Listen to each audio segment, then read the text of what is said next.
This is Ancient Political Philosophy, Wednesday, October 28th, 2020. Today we're covering books 3 and 4 of the Ethics, and we'll turn to books 5, 6, and 7 selections on Friday.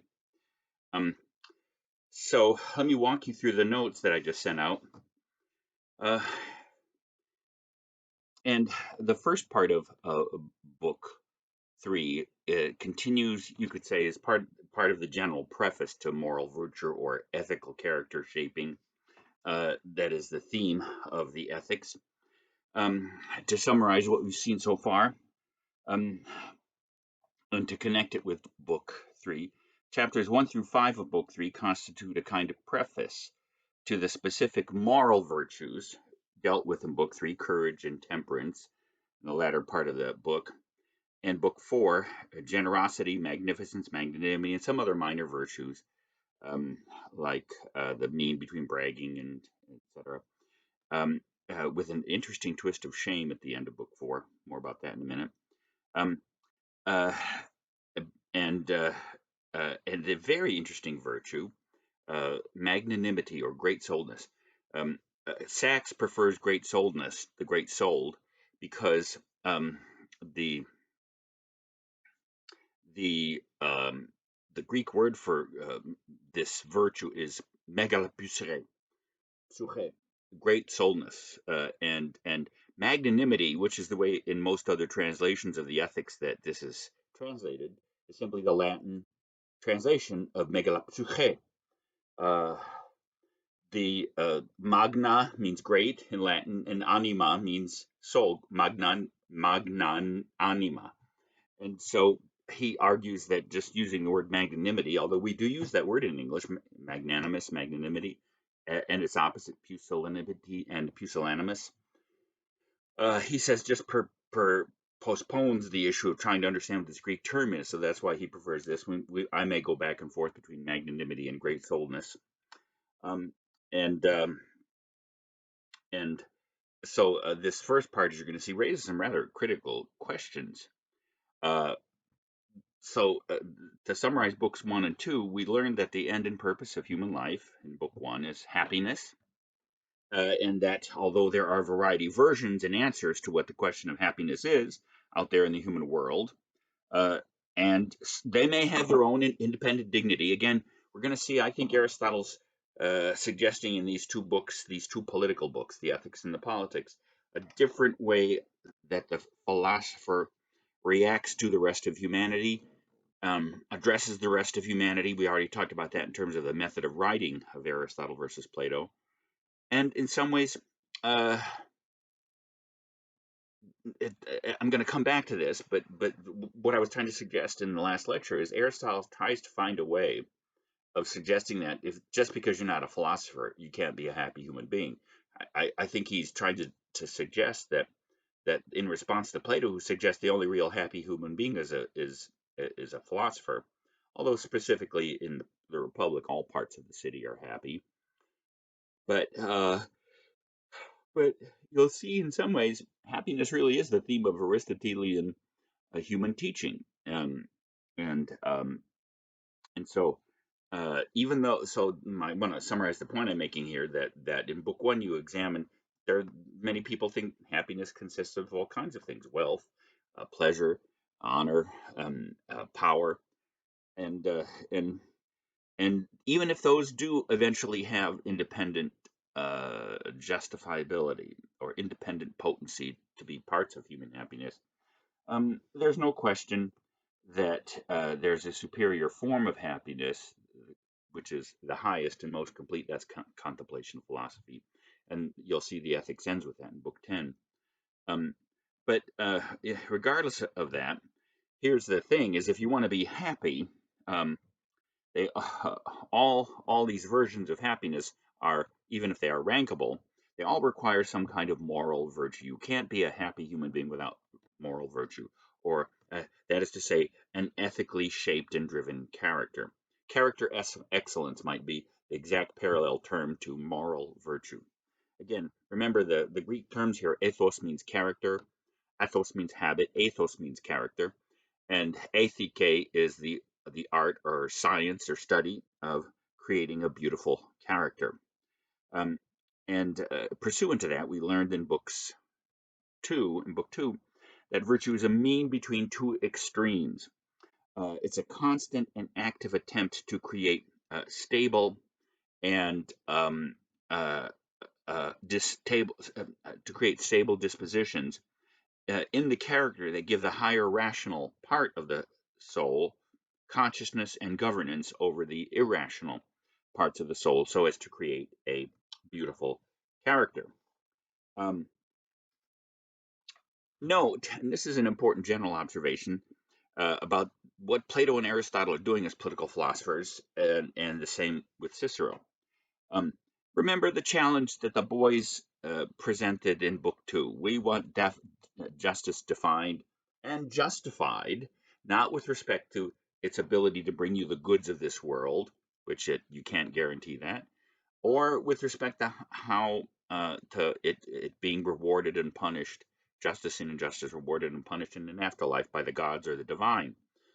We want to see the case for justice made purely on the terms of this life, and no romantic view of this life.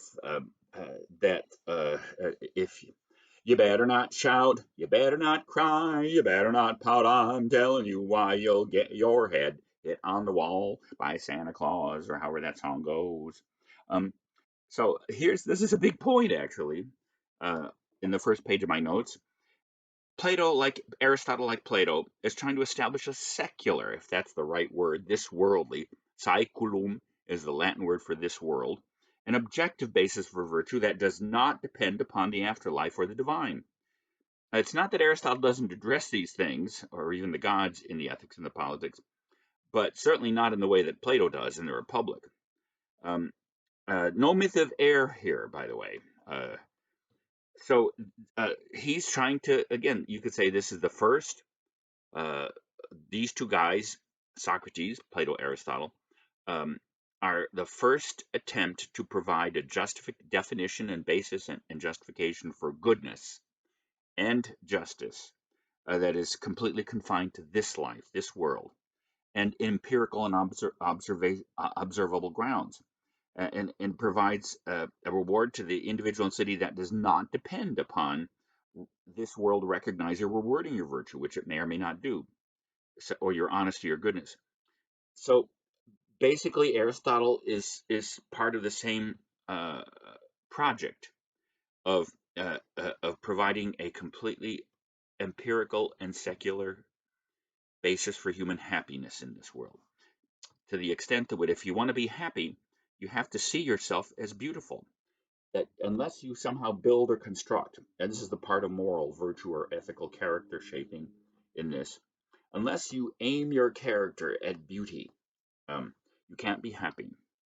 And just to go back to the question of translation, um, beauty, tokalon, the beautiful, which could also be translated as noble, or admirable, or fine. That is to say, only a happy human being, only a human being can only be happy if, when you look at the life you've led, and the character that you possess by virtue of your active shaping, um, uh, you know if you've been bad or good, so be good for goodness sake. That's Aristotelianism right there. I don't think Aristotle wrote Santa Claus is coming to town, but it doesn't depend upon Santa Claus is coming to town. If you think you're a horrible piece of poopy, if you think you're kakadudu, kakos is the Greek word for ugly or bad, if you really think of yourself, if you feel the lower elements, let's be clear what this means: the noble and the base, the beautiful and the ugly. You know when you've been dominated by the irrational parts of your soul, and you know when you've triumphed over them. That sense of elevation and and being lifted up among the simple physical and the simple animal is the key to human consciousness and happiness. So those are what books 1 and 2 establish. Here, by the way, in book 3 is a nice summary of this notion of virtue. It's in chapter 5. It's at 114 um, B 25. It's on page um, 47 um, in the Sachs translation. About the virtues in common, then, the general class to which they belong has been stated by us. They are the mean condition, the middle point um, conditions, and that they are active conditions. They're not mindless habits. They may become habitual, but remember, you're sculpting yourself. Turning yourself into a virtuous character is like a sculpture sculpting stone or marble, except you're the thing that you're sculpting. It's an activity. It's a being at work of the human being in the world. Um, and then on account of themselves, they make one apt to do those things by which they come about, and that they are up to us in willing things, and that they make one do things in the way that the right reason would dictate. So uh, uh, it's the virtue is doing the right thing at the right time for the right reasons in the right amount. And for that, you need reason. And again, I think that's the whole structure of the mean, the middle point that Aristotle has created to identify the virtuous opposed to the vicious, which means to be extreme. Well, extremes of what? And you'll see that that's in some ways what divides book 2 and book 3, the rest of book 2, especially with respect to the specific virtues at the end of, or towards the end of book 3, courage and temperance, or courage and moderation, temperance or moderation, sophrosune. Um, um, so, how is the first part, chapters 1 through 5 of book 3, a continuation of this general preface about the nature of virtue? Because it raises a really critical question. Um, um, the question of freedom and responsibility, and the possibility of choice and deliberation in our actions, which is what makes us different from the animals. If you go back to the cone that I described in Aristotle's notion of virtue, because we have this capacity of reason and self consciousness, we're free, but we're both a part of the natural world. And in fact, the natural world wanted to produce us. We're the end purpose, telos, of the natural world, the perfection of it. And when we perfect ourselves through conscious and self-shaping action, we do the work, the ergon, the being at work that nature has intended for human beings. Um, and but this requires a critical element, that there be a part of the world, a part of the natural world that actually is free. And this is a great problem in modern political philosophy, because most accounts by the modern philosophers and modern scientists argue that human beings are completely integrated into the larger natural world of matter and motion, directed by chance, which means that the chemistry in your brain is just as determined as if you dropped a pencil on the table. There's no freedom in the pencil or the pen not to fall. In the same way, if you really accept the modern notion of natural causality, there's no freedom, natural motion and freedoms that even the human brain is just a complex chemical reaction. And if that's the case, then in some ways, human life really is distinct from an alien and not a part of the natural universe, which is how modern thought has unfolded, culminating in existentialism, which suggests that we're just strangers here in this world, aliens, and that the world is an unfriendly and black and horrible place, an abyss, and we just kind of have to whistle in the dark and make ourselves happy by creating uh, uh, distinctions that have no basis in nature. That's not Aristotle and Plato. And so Aristotle, but this critical notion of freedom, its question is, are we free? Because if we're not free, we don't have choice. If we don't have choice, we don't have deliberation. Deliberation is the act of reason applied to setting out a course of action based upon you seeing the ends and means of your action.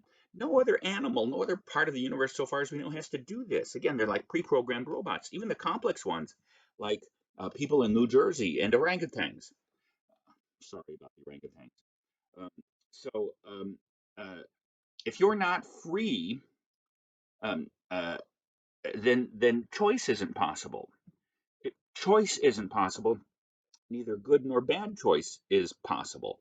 And therefore, personal responsibility is not possible without freedom. And you'll see that will take us back to praise and blame. How so? If we're not free, if there's not some capacity to either to freely to choose, deliberate upon a course of action and choose the good, to see the good and choose that, then we're not responsible for our actions or our character. And there are those theories of modern society of victimhood, of passivity and psychology. B.F. Skinner, the great material psychologist, and in his great he had two great works. One was Fiction and Walden 2, in which he proposed a utopia based upon his materialistic cause, deterministic science.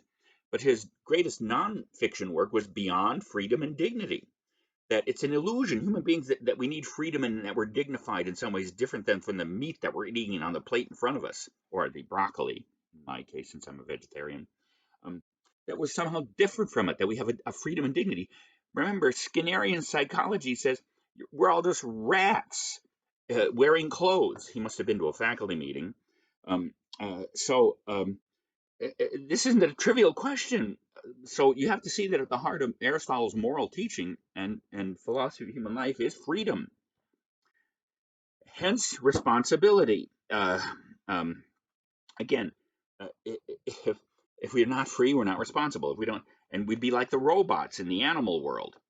If we're not free and responsible, then there's no possibility of directing or changing or shaping our actions and our character. Again, you don't when an apple, let's say you're Isaac Newton watching an apple fall to the ground, and um, um, you don't, of course, that inspired Newton to discover and articulate the laws of gravitational attraction. But you wouldn't be Isaac Newton sitting there watching that apple fall and say, "You piece of poo-poo, you apple falling like that." The apple has no choice about falling. Therefore, it has no responsibility for itself since it has no consciousness. And you don't praise or blame it. That's why you're going to see praise and blame is the content of how society identifies the choice-worthy path. And in some ways, praise and blame is the glue. It's the way I put it, by the way. It's praise and blame is how we identify and reward and punish responsibility and irresponsibility. Praise and blame. Um, and I haven't gone through and worked all this out in terms of the four causes, but you could say praise and blame in human life is the efficient cause of virtue. Um, so it's actually that. And what does that mean? When you're a parent, now I haven't had human children, but I've had cats, which comes close. Uh, but but I've known lots of people who've had children, and if you want to shape their character and teach them to shape their character, now you have to smack them around a little bit, but you can't smack human beings around too much. Uh, uh, you have to resort to some kind, and yes, you use praise and blame with dogs and cats and animals, uh, but that's limited. Uh, you certainly can't shape tarantula behavior through praise and blame. And Skinner would just say praise and blame is just the verbal form of physical punishment and pain, punishment and reward, pain and pleasure. Um, but and there's no question that praise is pleasurable and blame is painful, but they're psychological or they're soul-based pleasures. So even and you could say that when you like teach dogs tricks or teach cats tricks or try to do the impossible, like to get a cat from jumping on the counter or the table, um, you use praise and blame. Oh, good kitty. Oh, bad kitty. I love the way my parents treat Fluffy, this devilish 19-year-old cat who still chases mice and reads the daily newspapers. He's an old cat, but he's still pretty lively. When he jumps up on the table, my stepfather Sam goes, "Tommy, get over the table! Get over there!" And he has a little squirt bottle. And my mother, of course, goes, "Oh, Tuffy, you bad, bad boy. Oh, you're such a bad boy." So you could say they're not responding to Tuffy, good boy, or Tuffy. They're responding to the quality of your voice and the pleasantness and the harshness or gentleness of your voice. But human beings respond both to that when you're a child, but as you grow older, you understand you're responding to the content of praise and blame.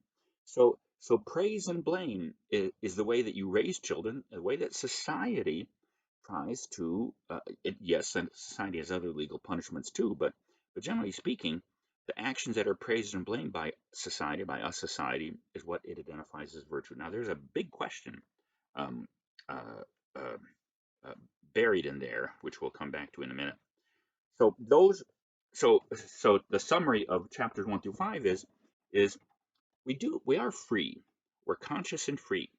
That means we don't just behave or misbehave.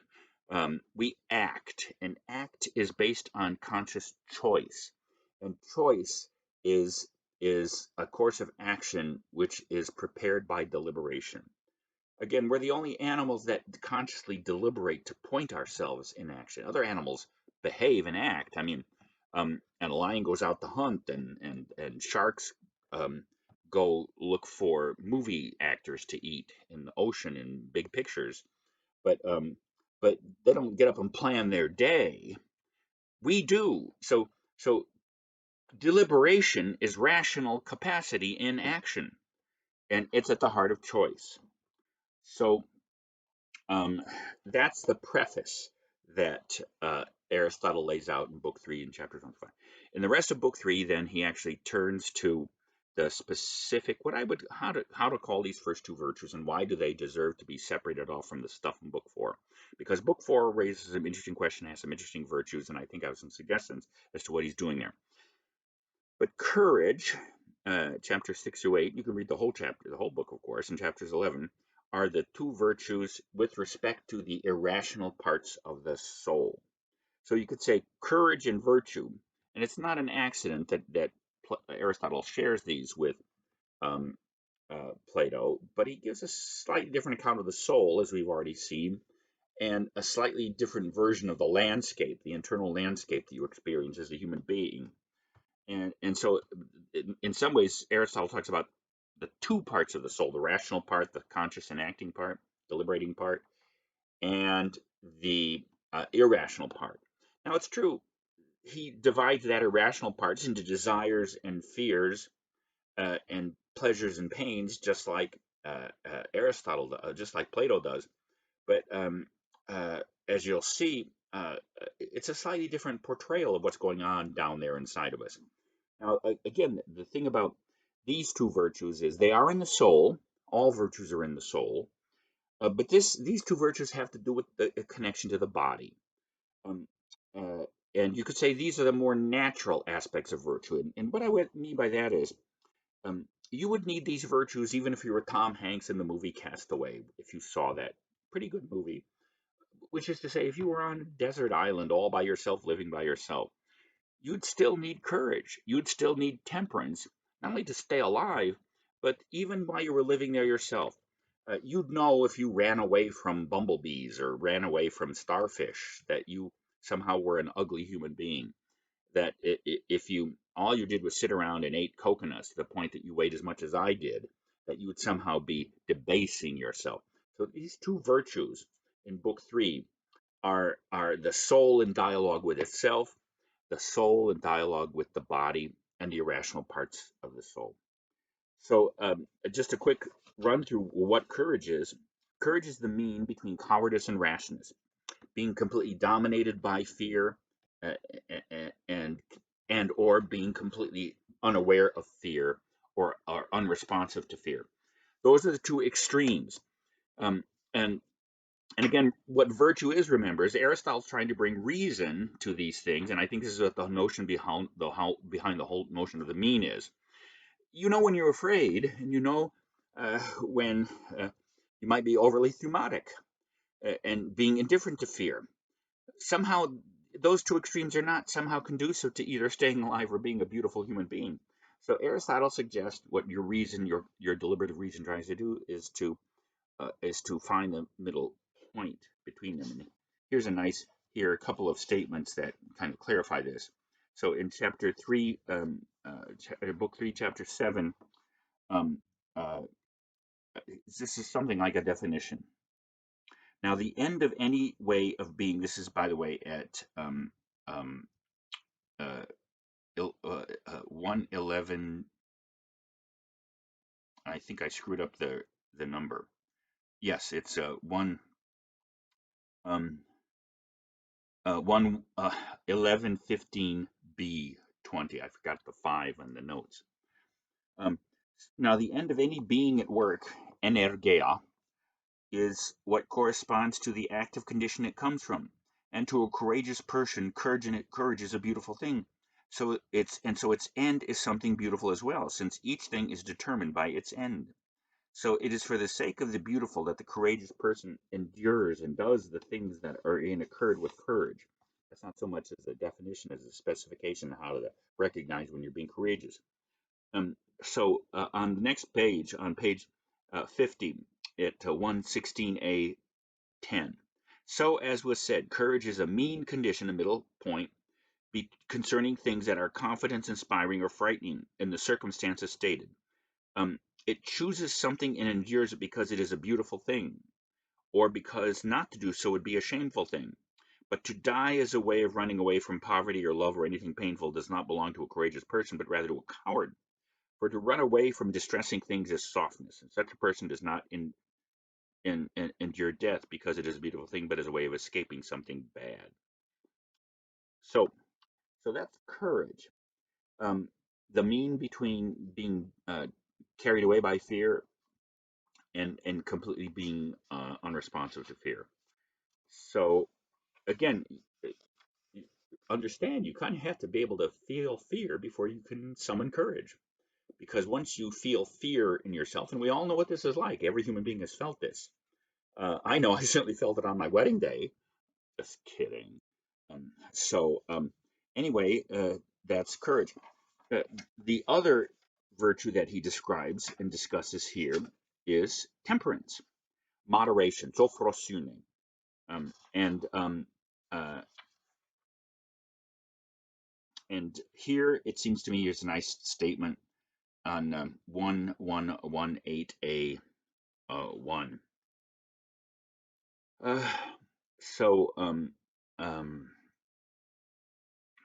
So temperance would be concerned with bodily pleasures, but not even with all of these, for people who delight in things that come by way of sight, such as colors, shapes, and paintings, are not spoken of as either tempered or dissipated, even though it would seem to be possible to delight in these things to either as one ought, or to excess or deficiency. And it is similar with it, so all sensory pleasures. So all bodily and sensory pleasures, you can either have too much or too little.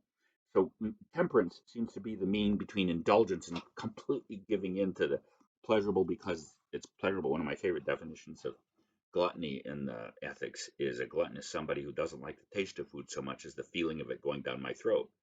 One's throat. I didn't say my throat. So temperance is the mean between indulgence or dissipation, as Sachs translates it, and abstinence. Um, that was my phone going off. Sorry. Um, so let's turn to book 4, and which is an odd book, and there's nothing like it quite in the Republic. This is really Aristotelian, and why it's here and what it's doing here. Um, um, I have a speculation about that. If you're looking on the notes, it's an interesting question but it's a critical question. Is virtue natural, and therefore, if it's natural, it participates in some objective status? Or is it artificial or conventional, what we would say socially constructed, relative and cultural, relative to a culture? And this is a very delicate and complicated question because these virtues, what distinguishes the virtues in um, um, book 4 as opposed to courage and temperance in book 3 is, as I said, um, the courage and temperance you could and would need to summon as a virtuous human being, even if you were living by yourself. But the virtues in book 4 are clearly social or political. They require a polis, a human society. First of all, because the first one, generosity, and the second one, magnificence, can only uh, exist where you have the conventional notion of money or valued goods. These are external to the body. Now, in some ways, you could say that what Aristotle's dealing with in temperance in book 3 and generosity and magnificence in book 4 are generally speaking what Plato um, um, considers within the erotic parts of the soul in the Republic. So it's true that Aristotle, though, is arranging them differently, as if, by the way, in order to master certain parts of your character, it's not just enough to identify their source in the soul as eros or thumos, as we saw in the Republic, but rather to sort of split them up into individual or bodily circumstances, clearly purely erotic dimensions that we talked about in Temperance a minute ago, but then the social dimensions, property, and money, etc. And we'll see the same thing with thumos and magnanimity, um, which is an interesting virtue. So generosity and magnificence, and so all the virtues in book um, uh, 4 are social or political. They require the presence of a society and a society of human beings, because first of all, that's the stage on which these virtues play out. You couldn't have them again if you didn't have social life, again with respect to money. Um, um, but as you'll see, magnificence is even more grand and political. So, because generosity might be what in the biblical tradition we might call charity, where you give to another person out of the goodness of your heart. You let go of things of yours, not because that person has paid you for it. There was a reciprocal arrangement because of what Aristotle calls generosity. That can exist between one person and another person in a private setting. But as you're going to see, the magnificence really does seem to be a public, or it's clearly political, uh, public in the sense of belonging to the entire city. Um, so what's generosity? It's the mean between getting and giving of money. As you're going to see, that's kind of almost like it's a preface to justice, and I'm going to come back to that in a minute in finishing off with these comments. But if you look on um, chapter 2 and book 4, here's a nice uh, a definition of uh, generosity. It's at 2, and it's at 1122a20. But generosity is meant in relation to one's means. For the generosity is not in the amount of what is given, but in the active condition of the giver, and this depends on one's means. So nothing prevents someone who gives less from being the more generous if one is giving out of a smaller supply. So even poor people, both rich and poor, can be generous. Um, it seems that those who have not acquired but inherited their property are more generous, um, for they are not without experience of need. That's an interesting reflection. So, so generosity is an active disposition to not try to get more than you need and try to hold on to. It's the mean between uh, uh, um, overspending and stinginess. Um, um, So, okay. The second one, magnificence, is even, again, more interesting. What's the difference between magnificence and generosity? Well, uh, generosity can be giving on a, you could still be generous giving a small amount to the right person, depending on how much you had, and depending on your ability to find this mean between stinginess and overspending. Um, or miserliness, for that matter, stinginess or miserliness. Um, because again, it's not so much. It's like Scrooge. Uh, Scrooge is such an unhappy person because he can't stop getting money, but he won't give any money. He wants it. He's an erotic person in platonic terms, but he's so afraid of losing what he has that he can't give and won't give. And Aristotle says, well, no, if you want to be a happy person, you probably got to be ready to give up some of your substance to the people around you, not because you love them, but because you can't be happy without it. This is not Christian love. It's not agape. It's remember, this is to create a beautiful soul in yourself. And you know that Scrooge is not a happy person if you've ever seen A Christmas Carol. Um, and he could give a lot more than he does because he doesn't give anything. Um, so uh, this interesting virtue called magnificence. So you have a definition in chapter 2 at 1122. Or did I already read that? I think I already read the wrong. Um, um, no, no, I didn't. Yeah, that was in. I'm sorry, that was in chapter 1 that I read before. Um, so Chapter 2 on page 63, the next thing would be to go through what concerns magnificence. Since this is also a virtue concerned with money, but doesn't extend his generosity as to all actions involving money, only concerning lavish expenditures. Look on, excuse me, that's what I just read. Let's continue that passage. In these cases, it surpasses generosity in magnitude, for as the name itself indicates, it's expenditure on something great that is conspicuous. So it's got to be great spending on something conspicuous and public. But great magnitude is relative, since the expense is not the same for the patron of a warship as it is for the patron of a civic and so forth. So it's interesting that this seems to be virtue only available to wealthy people, or people that have a lot of substance. Um, so if you look on 1122b20, um, um, uh, actually look at 1122b right at the top, 1, and then we'll come back at the bottom of, so both in the middle and the bottom of page 64. The magnificent person seems like someone with knowledge, for such a person is able to contemplate what is fitting and spend great amounts in a harmonious way. For just as we said at the start, an active condition is determined by ways of being at work, energeia, activity, and by those things dealing with what the activities involve. So what kind of expenditures are we talking about at the bottom of the page at 1122b20? Among the things that are spent on, there are some that we call honorable, such as those concerning the gods, offerings devoted to them, temple building, sacrifices, and similarly what concerns any deity, as well as everything related to a common love of honor. For instance, where people believe that one ought to equip a dramatic chorus or something that the public need. Remember that tragedy and comedy and drama were public affairs. They weren't just like uh, uh, things put on a theater. The tragedies and comedies that the Athenians watched and most in Greek cities watched were actually in the public amphitheater, the same place where the assembly met. So to support these things is in a way giving of yourself for the larger purposes of society and the city.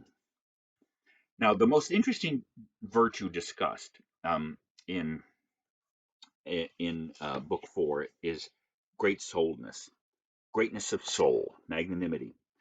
Uh, on page 66 at the beginning of chapter 3. Greatness of soul, even from its name, seems to be concerned with great things. And so let us take up first what sort of great things they are. It makes no difference whether one examines the active condition or the person answering to the active condition. Now, the person who seems to be great-souled is one who considers himself worthy of great things and is worthy of them. For one who does not so in accordance with his worthiness, so in some ways, it seems as if it's a mean between what you could call excessive pride or vanity, and self-abnegation or denial. Not humility, great-souledness. A vain person and a prideful person claims great honor when he doesn't deserve it, but a great-souled person, a magnanimous person, claims great honor when he deserves it. And so on page 67, 1123b 28, and the one who is great souled, if in fact he is worthy of the greatest honors, must be the best human being. For the one who is better is always worthy of more, and the one who is best is worthy of what is greatest. Therefore, it is necessary for one who is great souled, in the true sense, to be good. And what is great in each virtue would seem to belong to somebody who is great souled.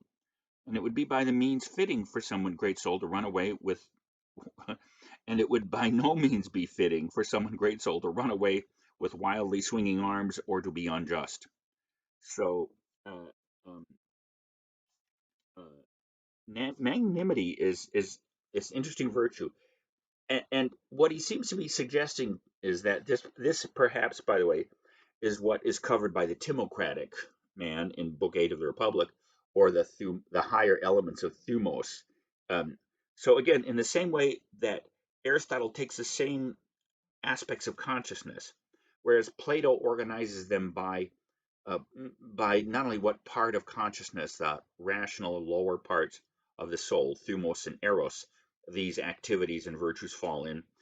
Aristotle seems to organize them differently, and perhaps this is really how we more realistically experience them on the personal level and on the social level.